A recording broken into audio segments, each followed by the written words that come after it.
आणि तो पाळावा लागतो। आज काही महत्त्वाच्या विषयांवर खासदारांशी चर्चा करणं आम्हाला आवश्यक आहे आणि त्यासाठी अशा प्रकारची बैठक बोलवून आम्ही त्यांच्याशी चर्चा करू। हा जो व्हीप आहे हा प्रत्येकापर्यंत पोहोचलेला आहे, त्यांच्या घरी गेलेला आहे, त्यांना ईमेलद्वारे आम्ही त्यांना पाठवलेला आहे, त्यांच्या व्हॉट्सअपवर पाठवलेला आहे आणि त्यांच्याशी अनेकांशी प्रत्यक्ष फोनवरती सुद्धा आम्ही हा निरोप दिलेला आहे। आता कालपासून तुम्ही जे वातावरण दाखवताय वाहिन्यांवर ते पाहिल्यावर मला तर असं वाटायला लागलं जरी आमचे 9 खासदार असले ते कदाचित 15 येतील कदाचित 15 येतील। पण आता 11 वाजता बैठक आहे आणि आता इथून आम्ही थेट बैठकीला जाऊ संसदेच्या आमच्या कार्यालयामध्ये आणि जे आमचं कामकाज आहे बैठकीचं ते पूर्ण करू।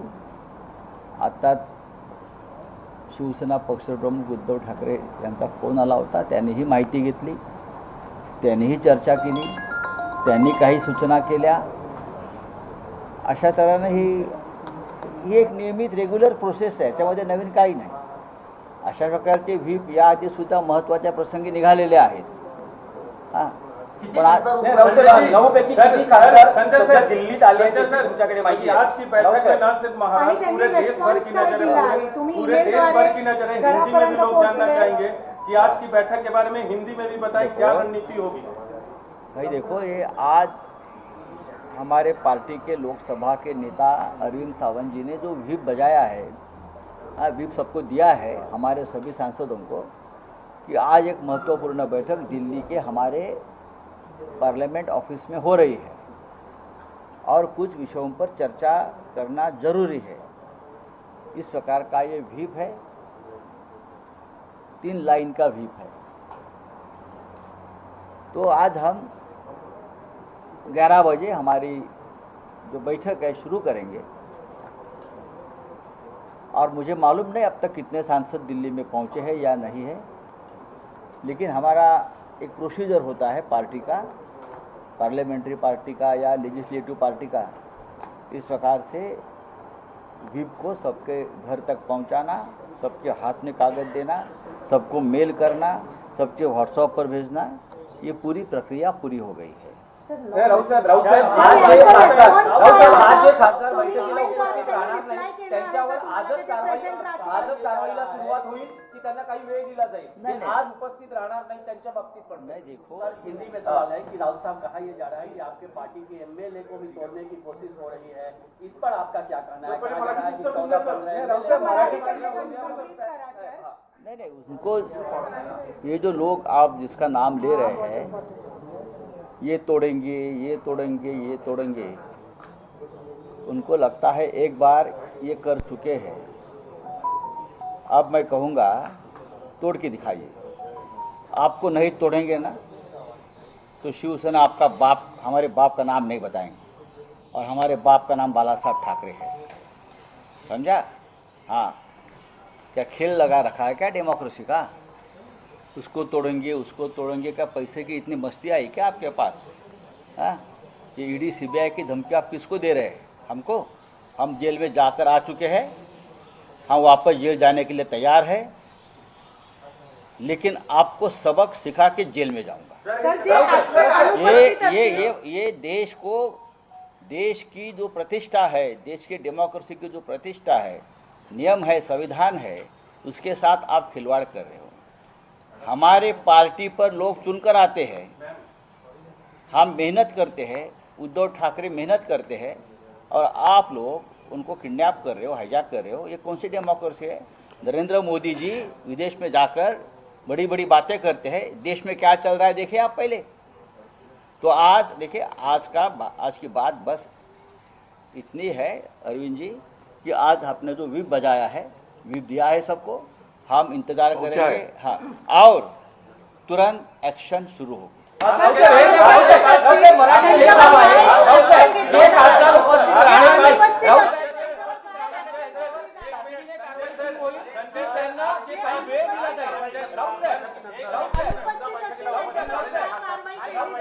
काय करायचं? मात्र उपस्थित राहणार नाही, त्यांच्यावर कारवाई तातडीने केली जाईल. हा. ज्यांनी व्हीप बजावलेला आहे अरविंद सावंतजी ते आपल्याला सांगतील. पहिली गोष्ट अशी आहे की व्हीप बजावला त्याचा अर्थ माननीय संजयराव साहेबांनी आत्ताही सुरुवात सांगितलं अतिशय गंभीर गोष्ट आहे ती. त्याला अनुपस्थित राहिल्यानंतर काय कारवाई करायची ही कायदेशीर कारवाई करावी लागते. मी पक्षप्रमुख नाही, मी वंदनीय शिवसेना प्रमुखांच्या शिवसेनेचा आदरणीय उद्धवजींचा पक्षप्रमुखांचा कार्यकर्ता. त्या नात्याने त्यांनी मला दिलेल्या अधिकाराचा वापर करून मी व्हीप बजावलेला आहे. तो व्हीप बजावला तर त्यांनी त्याची प्रतारणा केली तर माननीय पक्षप्रमुखांशी आम्ही चर्चा करून यावरची पुढची कायदेशीर कारवाई केली जाईल. त्यांच्या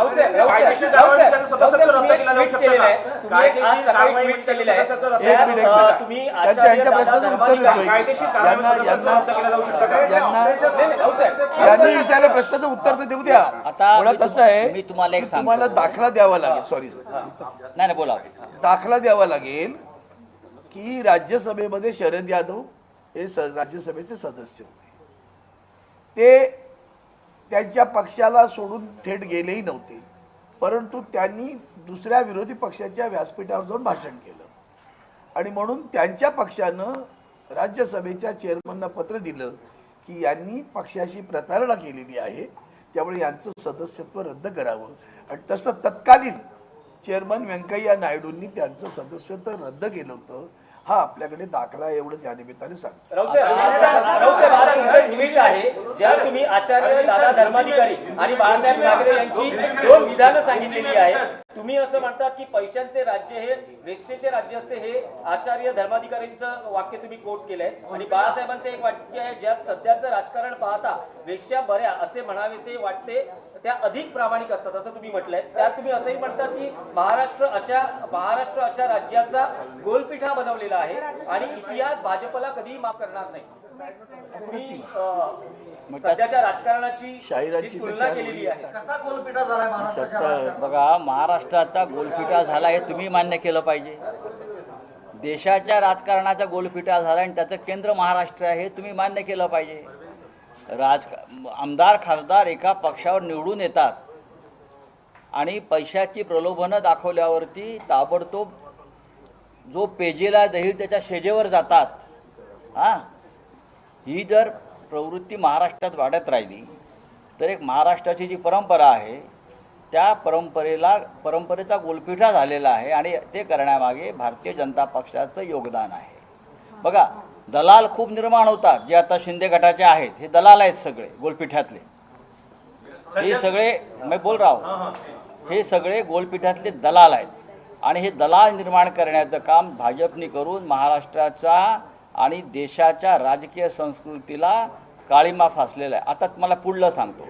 आत्ताच उद्धवजीशी चर्चा झाली आणि माननीय शरद पवार साहेबांचाही दूरध्वनी आला होता. आमचं असं म्हणणं आहे की आता जर कोणी अशा प्रकारे बेईमानी करणार असतील तर त्यांना सोडायचं नाही. त्यांच्या मतदारसंघात जाऊन राडे करायचे. पवार साहेब म्हटले मी स्वतः अशा जाहीर सभा घ्यायला त्या भागात जाईन तुमच्याबरोबर. कोणीही कुठल्याही पक्षाचा खासदार फुटला तर त्याला आता मोकळीक द्यायची नाही आणि त्याला धडा शिकवायचा. शिवसेना आणि स्वतः राष्ट्रवादी काँग्रेस पक्ष आहे, याच्यामध्ये काँग्रेस पक्ष सुद्धा असेल. एक मिनिट, साहेबांनी आता जो उल्लेख केला आणि तुम्ही त्यांच्या ट्विटचा उल्लेख केला त्यामध्ये वंदनीय शिवसेना प्रमुखांचं एक वाक्य तुम्ही सांगितलेलं आहे. त्याच्यावर एक कविता पण आहे शाहिरांची. आता 4 ओळी त्या पूर्ण येत नाहीत मला. ती सत्तेची रखेली असं ती कविता आहे यांची शाहिरांचं आहे ती पूर्ण. पण वंदनीय शिवसेना प्रमुखांनी पण जाहीरपणे सांगितलं होतं ना, यापुढं एखादा खासदार आमदार फुटला तर बेलाशक त्याला रस्त्यात तुडदवा, कायदेशीर परवा करायची नाही पण त्याला रस्त्यात तुडदवा, हा सुद्धा बाळासाहेबांचा विचार. हे बाळासाहेबांचा विचार म्हणतात. त्यांच्यासाठी हा बाळासाहेबांचा विचार आठवण करून देतो. आदेश आहे बाळासाहेबांचा.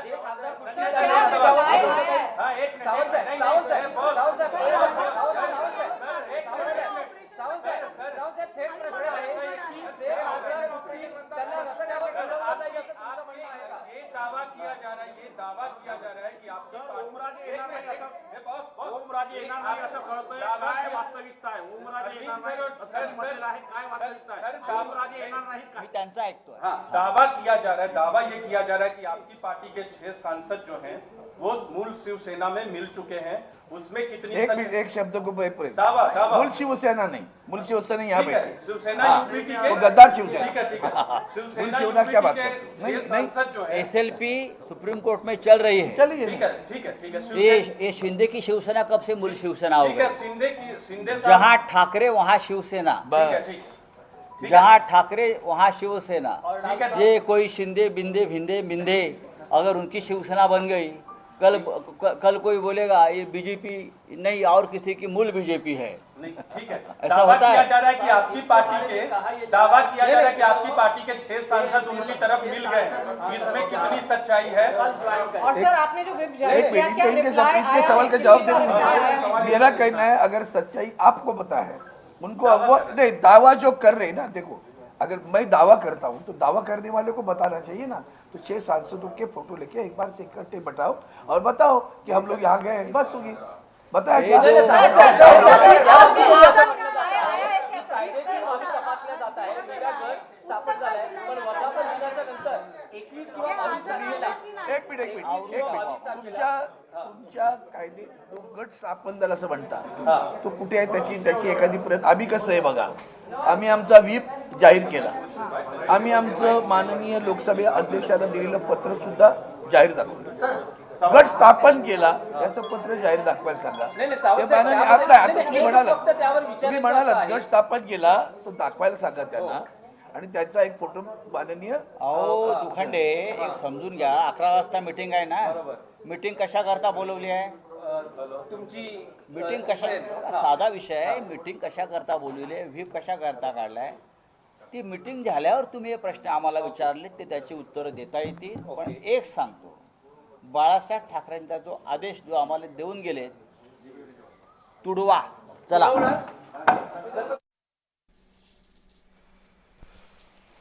तर पक्षाची तोडफोड केल्यास धडा शिकवू असा थेट इशारा खासदार संजय राऊतांनी दिलाय. तुम्हाला धडा शिकवून जेलमध्ये जाऊ असं राऊतांनी ठणकावल्याचं पाहायला मिळतंय. तर जिथे ठाकरे तिथे शिवसेना असल्याचंही राऊतांनी म्हटलंय. आता पक्ष तोडूनच दाखवा असा सज्जड इशाराच यावेळी संजय राऊतांनी दिलाय. पक्षादेश मोडल्यास कायदेशीर कारवाई केली जाईल असं अरविंद सावंतांनी यावेळी म्हटलेलं आहे.